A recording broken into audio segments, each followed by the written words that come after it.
Hello बच्चों, मैं ऋतिक आपका आरडी सर।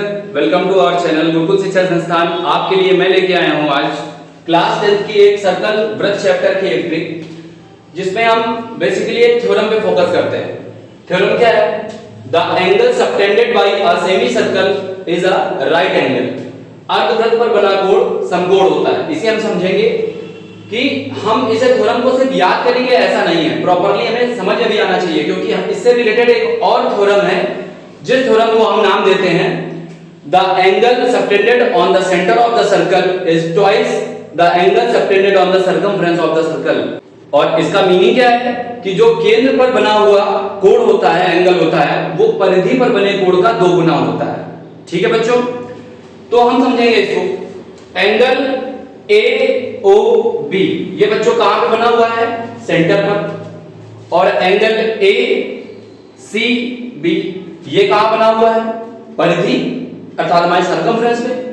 तो थ्योरम के अकॉर्डिंग तो हमें यहां पर 2 का मल्टीप्लाई कराना पड़ेगा, क्योंकि अभी जस्ट मैंने बताया the angle subtended on the centre is twice the angle subtended on the circumference of the circle. तो इसका डबल होगा। चलिए देखते हैं बच्चों। अब हमें पता है कि AOB यहां पर क्या है बच्चों? AOB is diameter. डायामीटर मतलब हमारा व्यास। और ये बात हमें पता है। अच्छा, ये कंफर्मेशन कहां से मिल रहा है कि हाँ ये डायामीटर ही है? तो बच्चों हम सब जानते हैं कि जो व्यास होता है डायामीटर हमारा, वो हमेशा सेंटर से पास होता है। और किसी भी सर्कल की सबसे बड़ी कॉर्ड जीवा होती है वो, ये भी मुझे क्लियर है। अब देखो, डायामीटर जो है हमें पता है कि वो स्ट्रेट लाइन है, और डायामीटर अगर स्ट्रेट लाइन है तो उसका एंगल क्या होगा?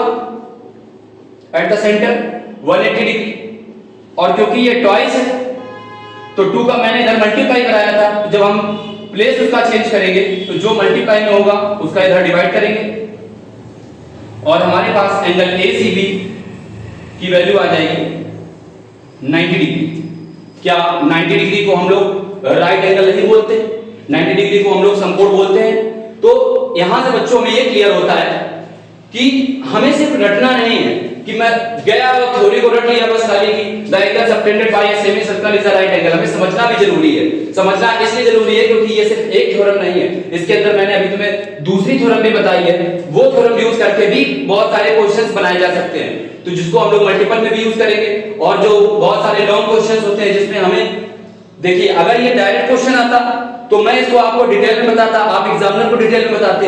लेकिन अगर ये क्वेश्चन सिर्फ एक बड़े क्वेश्चन का छोटा सा पार्ट होके रह गया, तब आप क्या करोगे? तो वहां पे बच्चों हमें ये सारी चीजें, माइन्यूट चीजें ध्यान रखनी पड़ेगी। तो थैंक यू बच्चों। अगर आपको इससे रिलेटेड या ऐसी और वीडियोस चाहिए तो उसके लिए हमारे चैनल को सब्सक्राइब करें, लाइक करें इस वीडियो को, शेयर करें, और ज्यादा से ज्यादा लोगों तक, ज्यादा से ज्यादा स्टूडेंट्स तक इसकी जानकारी